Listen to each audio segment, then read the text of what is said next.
For questions over here to the right, Austin Ward, Letterman Row. Ryan, was this a lunch pail performance? Yeah, it was, and it was brewing for a couple days.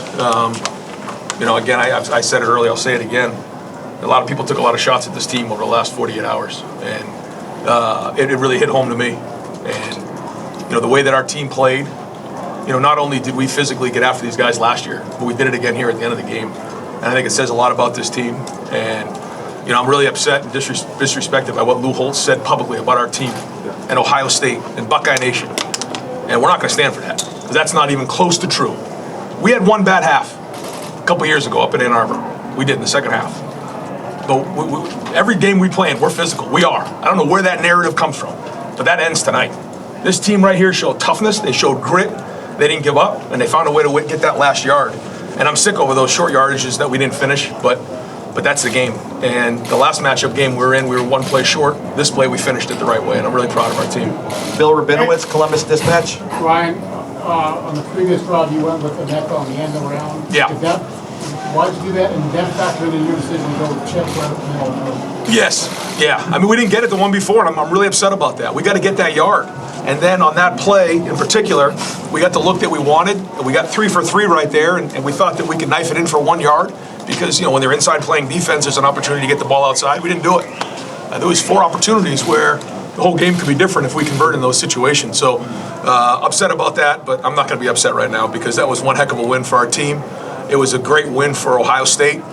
It's always been Ohio against the world, and it continues to be to this day. And I hope everybody in Buckeye Nation enjoys that win, because to come in here to win like that after winning the way we did last year, because we physically got after them last year. We did. Put the film on. A lot of people make a lot of comments that don't watch film. Put the film on and watch what goes on. And for us to hang in there, because the momentum was going with Notre Dame at one point, and our guys stuck their foot in the ground, and JT makes a big-time play, and the guts of our team to go and win that game on the road. You're going to tell me this team's not physical, not tough? You're wrong. Nathan Barrett, Cleveland.com. You talked earlier this week that the experience levels of these quarterbacks might be a factor in this game. You give the ball back to Kyle with 65 yards to go in 68 seconds. What did you see from him tonight? Well, you judge a quarterback on third down, the red zone, in 2 minutes.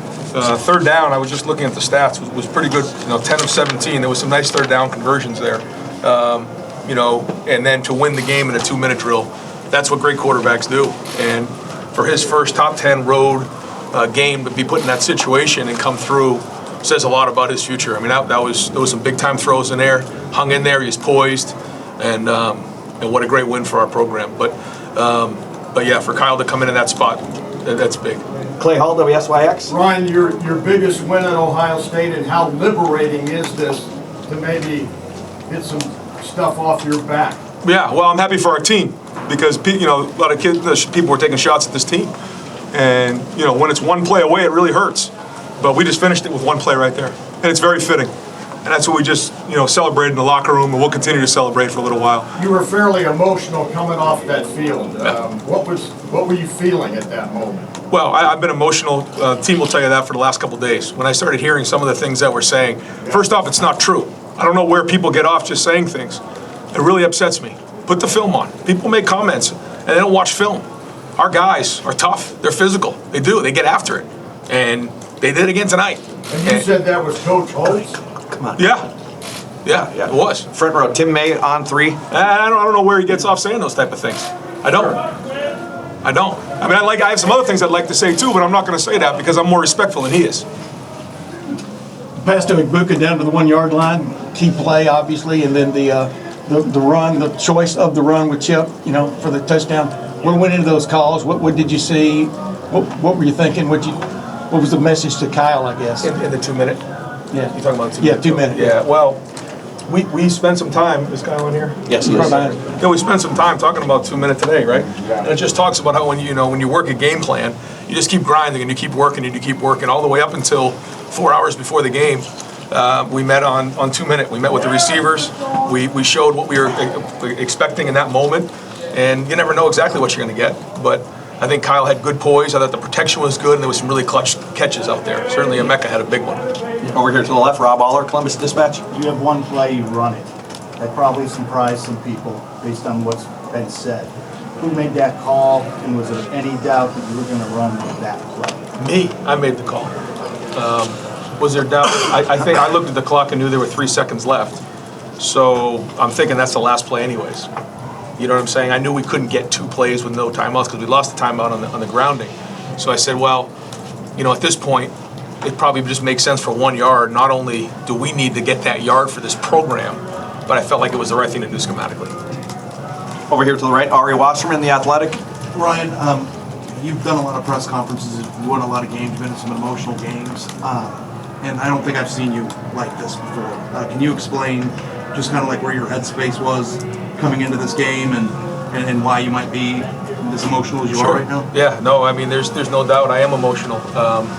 Because, you know, in life, when people start talking and say things about you, at some point you got to put a foot in the ground, and our team did that, and it was a life lesson. It was.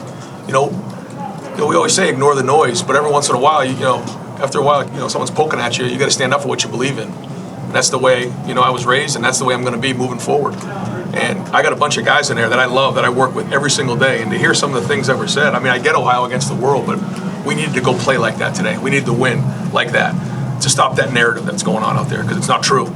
And to win like that, the way we did, I think it's going to do that. Did that have as much to do with that last call as anything else? Yes, 1,000%. And I think it's going to go down, and you know, as one of the big wins in Ohio State history. I mean, it's one of the clutch 4th down comebacks on the road in a top 10 environment.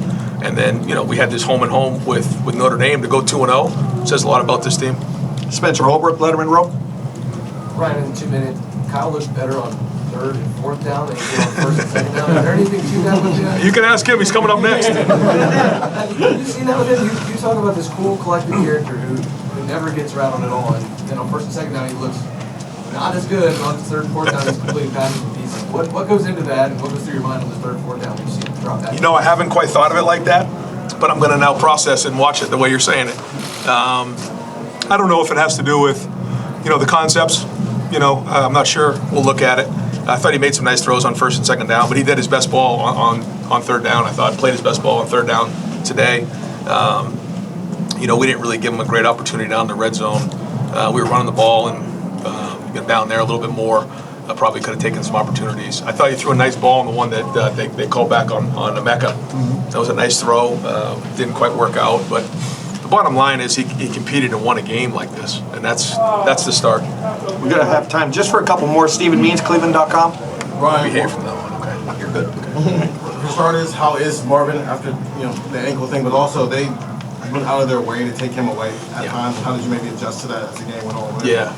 Put 2 guys on him at all times. Yeah, I mean, we were trying to get it to him the best we could, but, you know, when they decide they're going to double him in those situations, we have to, you know, continue to try to find ways. But I thought he showed toughness. You know, to come back after, you know, he had his ankle pretty good down. He was down there for a minute to tape it up and to play the way he did. But he also, you know, I've said this before, in a 2-minute situation, if you're going to double him, somebody's in a one-on-one. And every time we talk about bracket, Kyle, what do we say? Find the what? One-on-one. That's it. And so someone's going to be in a one-on-one, so they got to win. Right? And so, you know, Marvin doesn't get the catch to win the game, although we tried to get it to him right down in the sprint out. But his presence made a huge impact on the game. And if he doesn't come back after rolling he sprained his ankle. If he doesn't come back after that, maybe he doesn't draw the attention that opened up Emeka. And again, you talk about toughness right there. That was toughness by 18. Tony Girdman, Buckeye Huddle. Hey, Ryan, before the game, Chips came up behind you and kind of eased your concerns? Like, what happened there? What did he say? That's our ritual. So he does that now. He always scares the heck out of me and rattles my cage. But yes, during the deep balls, he comes up behind me, and I'm like, what was that? And there was a little bit something extra before the game. There was a few extra things before the game. What's going through your mind when you're watching the review, waiting for the review on his touchdown? Touchdown. I couldn't even possibly think if I don't get one of these calls. I swear I don't know what I would have done. I mean, I was like, there's got to be somebody watching right now, right? I mean, you can't take this away from us. Any national folks that I didn't miss? Adam Rittenberg, ESPN. Yeah, Ryan, you're the Ohio State coach. You're going to get criticism. What was it that really got to you that has led to kind of... Yeah, then people said we weren't physical. Not tough enough. Yeah, they said we weren't physical. They were going to run the ball all over the place on us. And, I mean, where did people get off saying that? There was a half of football that I agree with up in Ann Arbor 2 years ago that was not very well done at all. It was bad. And when else has that happened? I want to know. Because that's not true. And I take offense to that, and I know everybody else in Buckeye Nation does too. And so, we're going to let that happen to us tonight. Coach, thank you very much for your time. Thanks, guys. Appreciate you guys.